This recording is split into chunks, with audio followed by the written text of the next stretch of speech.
اس دن جو واقعہ رونما ہوا، یعنی گملے اس طرف سے گئے اس طرف سے گئے، یہ تو اگر پارلیمنٹری کمیٹی تشکیل دیں تو وہ تحقیقات کرے. لیکن جناب اسپیکر، ایک بات اس معزز ایوان کے سامنے میں عرض کرنا چاہتا ہوں کہ اس وقت جب ہم نے گیٹ بند کیے تو صرف ہم ایم پی ایس تھے، اور ہم نے گیٹس کو ہم نے تقسیم کیا ہوا تھا. کچھ ہمارے ایم پی اے صاحبان اس گیٹ پہ تھے، اس گیٹ پہ یہاں. اور اس دوران ہم نے محسوس کیا کہ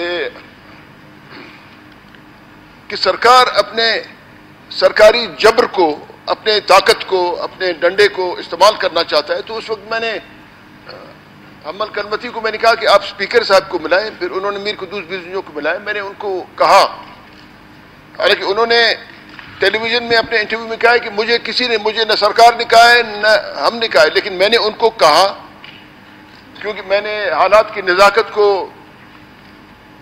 باندھتے ہوئے میں نے ان کو کہا کہ آپ مہربانی کریں، یا وزیر اعلیٰ سے بات کریں یا گورنر سے بات کریں، مطلب آج کا اجلاس پوسٹ پون کریں. لیکن اسپیکر صاحب سیرینا ہوٹل میں مصروف تھے، وہ چائے پی رہے تھے، کیک پیسٹری کھا رہے تھے. شاید ان کو یہ پرواہ بھی نہیں تھا کہ یہاں کیا ہونے والا ہے. بہرحال جو بھی ہوا،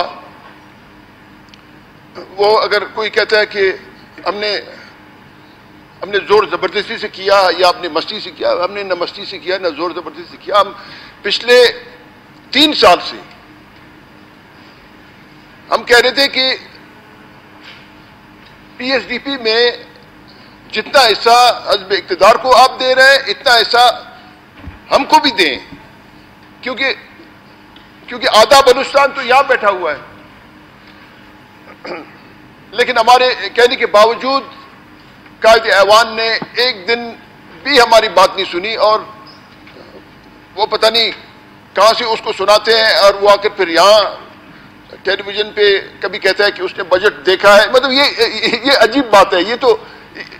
یہ تو مطلب پارلیمنٹری سیاست میں ایک عجیب مقام آیا ہے کہ وزیر اعلیٰ کہتے ہیں کہ بجٹ نہ حکومتی اراکین نے دیکھا ہے اور نہ حکومت نے دیکھا ہے نہ ہم نے دیکھا ہے. مطلب یہ آپ خود اندازہ لگا سکتے ہیں کہ بجٹ کہاں سے بن کر آتا ہے.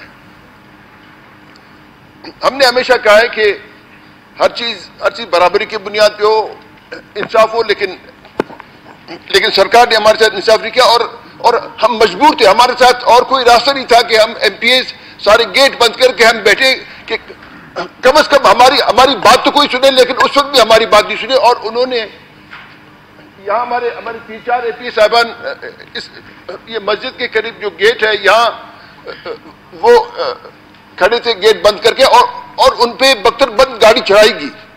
اس کا تو جناب اسپیکر آپ نوٹس لیں، اور اس پہ انکوائری ہونی چاہیے کہ کس آفیسر نے بختر بند کے ڈرائیور کو کہا کہ تم گاڑی گیٹ پہ مارو، اور اس ڈرائیور کو، مطلب یہ ڈرائیور اور وہ آفیسر اور جو بھی ملوث ہے اس گیٹ کے توڑنے میں اور ہمارے 3 ایم پی صاحبان کو زخمی کرنے میں، اس کا تو انکوائری ہونا چاہیے. اس کے خلاف تو آپ رولنگ دیں کہ اگر اس طرح بختر بند گاڑیاں اسمبلی کے گیٹس کو توڑتے ہوئے اور لوگوں کو رونتے ہوئے اسمبلی میں ایک بھگدڑ مچائے، مطلب یہ بالکل یہ قابل مذمت ہے.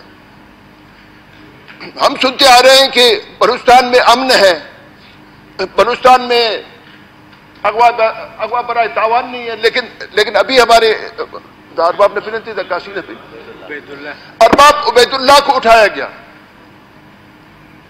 اس دن ہم گئے اس کیمپ میں، ہم نے حاضری دی کیونکہ ہمارے بھائی ہیں، ہمارے عزیز ہیں، اور ہم نے ہمدردی بھی کی. اور مطلب یہ بھی سب سے آج ضروری بات یہ ہے کہ بلوچ اور پشتون اور جو قومیں یہاں بستی ہے، ہم سب کو دیکھنا چاہیے کہ آج ان حرکتوں سے فیڈریشن کو کتنا فائدہ ہو رہا ہے یا فیڈریشن کو کتنا نقصان ہو رہا ہے. میں سمجھتا ہوں کہ اسٹیبلشمنٹ سمجھتی ہے کہ ان کے زور پہ ہم پاکستان کو سنبھالیں گے، ان کے زور پہ ہم فیڈریشن کو مضبوط رکھیں گے، لیکن میرے خیال میں یہ ان کی خام خیالی ہے. نہیں، ہم سمجھتے ہیں کہ فیڈریشن کو یکجا رکھنے کے لیے، فیڈریشن کو بہتر بنانے کے لیے آپ کو یعنی جتنے بھی فریق ہیں آپ سب کو اعتماد بھی لینا چاہیے. اور اگر کوئی کہتا ہے کہ ہم ڈنڈے یا بختر بند گاڑی کے زور پر یا اقتدار کے زور پر یا ہم اغوا کے زور پر ہم اس فیڈریشن کو ہم قائم رکھ سکتے ہیں، مشکل ہے. میرے خیال میں یہ فیڈریشن اس زور زبردستی سے یہ قائم نہیں ہو سکتا. جناب اسپیکر، میں کہتا ہوں کہ یہ جو واقعہ ہوا ہے یہاں تو یعنی آپ کو رولنگ دینا چاہیے کہ ایک پارلیمنٹری کمیٹی تشکیل دی جائے تاکہ اس سارے قضیے کا وہ تحقیقات کریں اور اس کے بعد یہ رپورٹ اس ایوان کے سامنے پیش کریں. شکریہ جناب. شکریہ نواب صاحب.